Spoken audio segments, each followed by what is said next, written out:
दुपारच्या जेवणासाठी किंवा सकाळच्या घाईमध्ये टिफिनसाठी अगदी 5 मिनिटात होणारी झटकीपट टेस्टी चवदार अशी ही पिवळी बटाट्याची भाजी करून दाखवणार आहे। ही भाजी फक्त तुम्ही टिफिनसाठीच नाही, पुरीसोबत तुम्ही याला खाऊ शकता। डोसे वगैरे केले तर त्यावेळेस पण तुम्हाला ही भाजी खाता येईल। इकडे बघू शकता इतकी मस्त टेस्टी चवदार अशी ही बटाट्याची भाजी केलेली आहे। खूप सोप्या पद्धतीने होती, काहीही कुटाणा लागत नाही। तर चला बघूया आपण याला लागणारं साहित्य, बनवायची कृती। व्हिडिओ आवडला तर लाईक करा, चॅनलला सबस्क्राईब करा। तर इकडे बघू शकता मी असे बटाटे बारीक कट करून उकडून घेतले।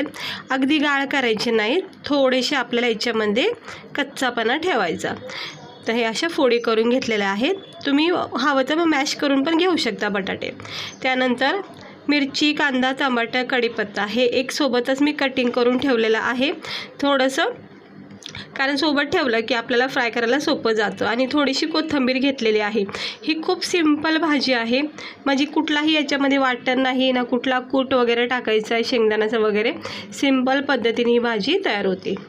तर कढईमध्ये मी तेल तापत ठेवलेलं आहे, त्याच्यामध्ये अर्धा चमचा जिरा, अर्धा चमचा राई टाकायची आणि कढीपत्त्याचे पानं टाकायचे। तसं बघायला गेलं तर बटाट्याच्या भाज्या खूप वेगवेगळ्या प्रकारच्या बनवल्या जातात। म्हणजे रस्सा भाजी, मी 2 दिवसापूर्वी बटाटा रस्सा भाजी टाकली बघा, खूप छान भाजी आहे, तीसुद्धा तुम्ही व्हिडिओ बघू शकता। आणि ही जी पिवळी बटाट्याची भाजी ही तर आपण नॉर्मल घरोघरी करतो, म्हणजे ज्यावेळेस आपल्याला भाजीचा कंटाळा येतो ना, अशा वेळेस तर ही भाजी ना खूप आपल्याला म्हणजे सोपी जाते। तर कांदा, टमाटर आणि मिरची, कढीपत्ता, राई, जिऱ्यासोबत चांगलं फ्राय करून घ्यायचं। थोडासा मीडियम हाय फ्लेम करायचा आणि याचा कच्चापणा सगळा निघेपर्यंत याला फ्राय करायचं।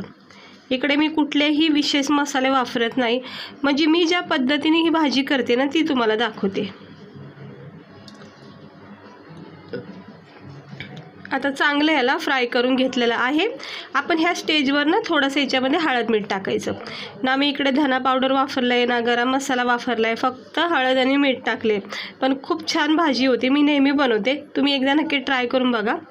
आणि हळद पण काही जास्त वापरायची नाही, मग काय होतं ना एकदमच पिवळट दिसते भाजी मग, आणि जास्त हळदीने मग कडवटपणा पण भाजीमध्ये तयार होतो। त्यामुळं ह्या बटाट्याच्या भाजीला थोडीशी हळद जरा मापात टाका। हे बघू शकता छानपैकी मी हळद मीठ टाकून घेतले, थोडीशी हळद अजून ॲड केलेली आहे आणि याला चांगलं मिक्स करून घ्यायचं। आणि आपले जे उकडलेले बटाटे आपण कट केलेत ना ते याच्यामध्ये टाकून घ्यायचे आणि मग स्लो गॅसवर एकजीव करून घ्यायचं हलक्या हाताने।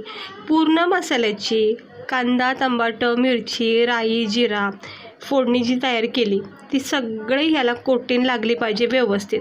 सुरुवातीला मीठ टाकल्यामुळं काय होतं, बटाट्याला एकदम व्यवस्थित मीठ पॅक होतो। तर पाहू शकता किती सुंदर रंग आलेला आहे बटाट्याच्या भाजीला। वरून पहिला थर असा कोथिंबीरचा टाकायचा, म्हणजे 2 वेळा टाकायची कोथिंबीर। आता सुरुवातीला मी टाकून घेते। ही चांगली भाजी मिक्स करून घेतलेली आहे। गॅस स्लोच करायची पूर्ण भाजी होईपर्यंत आणि कोथिंबीर भरपूर सारी टाकायची। तर मी कोथिंबीरची एक लेयर दिली, झाकण ठेवायची, एक वाफ येऊन द्यायची। एक वाफ झाली की पुन्हा एकदा ही भाजी मिक्स करून घ्यायची। हे बघा मस्त व्यवस्थित असं मिक्स करून घ्यायची। मला ना टिफिनला कधी उशीर झाला बनवायला तर ही भाजी झटकीपट बनवते, खायला पण छान लागते आणि बनवायला पण सोपी। आता परत एकदा याच्यावर झाकण ठेवायचं, कोथिंबीर टाकायची, अशी 2 वेळा तरी कोथिंबीर टाकायची भरपूर सारी, कारण कोथिंबीरनीच ही बटाट्याची भाजी खूप छान दिसायला पण असते आणि खायला पण भारी वाटते। परत एकदा झाकण ठेवते आणि आता झाली बघा आपली 5 मिनिटाच्या आत ही भाजी तयार। बटाटे आपण शिजून घेतलेले असतात त्यामुळं काही जास्त उशीर लागत नाही। ह्याला आता प्लेटमध्ये आपण गरमागरम काढून घेऊया। तर ही माझा हा दुपारचा बेत तयार झालेला आहे, गरमागरम टेस्टी अशी ही पिवळी बटाट्याची भाजी। ही बटाट्याची भाजी तुम्ही लाल मसाल्याची सुद्धा करू शकता, फक्त कांदा टमाटर फ्राय करायचं आणि हळद मिठासोबत लाल मसाला, गरम मसाला टाकायचा। तर पाहू शकता किती छान अशी ही भाजी तयार झाली.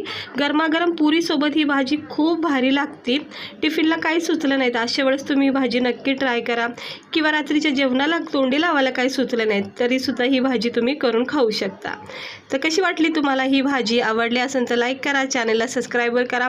कधी असं होतं आपण डोसे वगैरे करतो, अशा वेळेससुद्धा तुम्हाला ही भाजी डोशासोबत खायला खूप भारी वाटते. तर भेटते मी तुम्हाला पुढच्या व्हिडिओमध्ये एक अशाच नवीन व्हिडिओसोबत, रेसिपीसोबत. स्वस्त रहा, मस्त रहा आणि काळजी घ्या.